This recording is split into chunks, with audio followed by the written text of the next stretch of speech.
Eh bien, bonjour les spotters et bienvenue dans notre live hebdomadaire de 15 heures.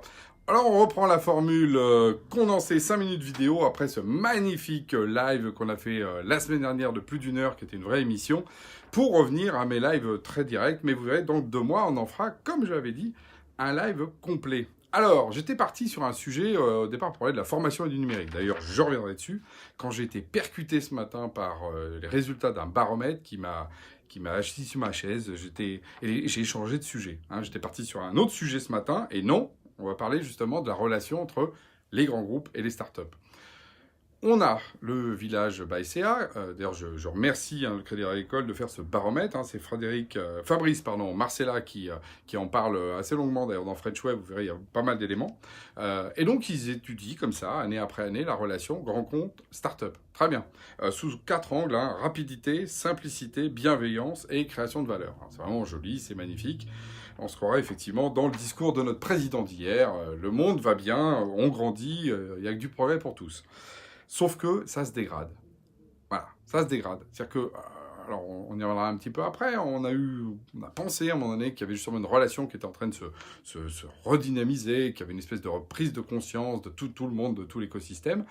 Eh bien non, parce que par exemple, si on prend des chiffres, hein, vous verrez, c'est abondamment dans cette étude, 84% des startups trouvent que les grands groupes sont trop lents. Voilà. C'est 18% de plus que l'année dernière. Et par contre, les grands groupes, 60% trouvent que tout va bien. C'est moins 10 que l'année dernière. Donc pour eux, tout va de mieux en mieux. En fait, plus ils répondent d'ailleurs à ce baromètre, je pense que plus ils disent qu'on est dans le monde des bisounours. Pour les délais de paiement, c'est pire. Hein. On passe de 80% d'un côté. Hein. Toujours les start-upers disent on n'est pas payé à l'heure. Et par contre, les grands groupes disent non, à 45%, tout va bien. La réalité, on le sait, les grands groupes payent très en retard. Et français, et c'est une vraie catastrophe. J'en ai même, moi, maintenant, je peux vous dire les choses, c'est qu'on a des Français d'un côté grand groupe, on travaille avec des étrangers. C'est hallucinant. Là, la semaine dernière, avec un groupe étranger, un Belge, on a été payé le lendemain, on a envoyé la facture. Le lendemain. Vous imaginez ça en France? Nous, on est obligé d'envoyer des mails et des lettres, etc., pour être payé pendant des mois et des mois. Donc, oui, la réalité, elle se dégrade. Ok. Mais à la limite, c'est comme ça. Bon, on est petits, ils sont gros. C'est un rapport de force. Vous voyez, moi, je suis pas un bisounours. J'ai pas de souci là-dessus. Mais il y a quelque chose de beaucoup plus grave, et c'est pour ça que j'ai voulu justement en parler aujourd'hui. C'est que quand on demande pourquoi les startups veulent bosser avec les grands groupes, ben, ça paraît évident. C'est pour faire du chiffre d'affaires. Truc de dingue pour une boîte, faire du chiffre d'affaires. Ben oui, c'est normal. Un boulanger, il vend du pain pourquoi?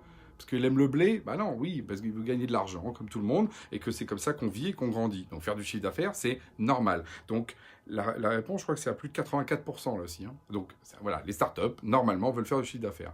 Tout va bien. Et vous savez pourquoi les grands groupes, eux, ils veulent travailler avec les startups? Parce que c'est utile? Non. Parce qu'ils ont des beaux produits? Non. Parce que ça redore leur image. Pour la marque employeur.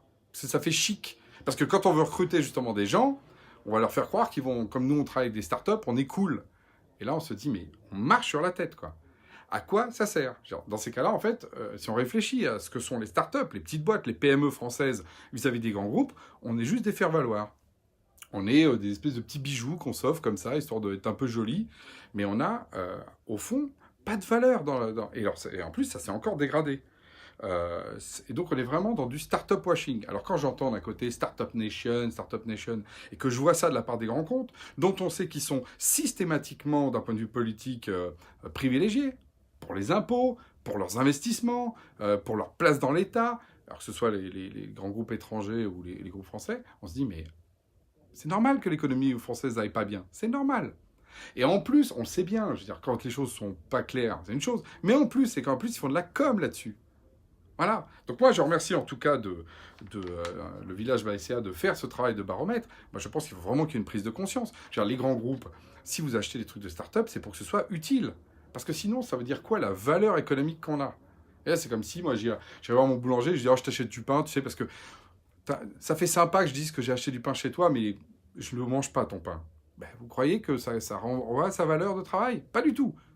Il paraît que le travail, c'est hyper important, et le business, c'est ça, l'achat, la revente.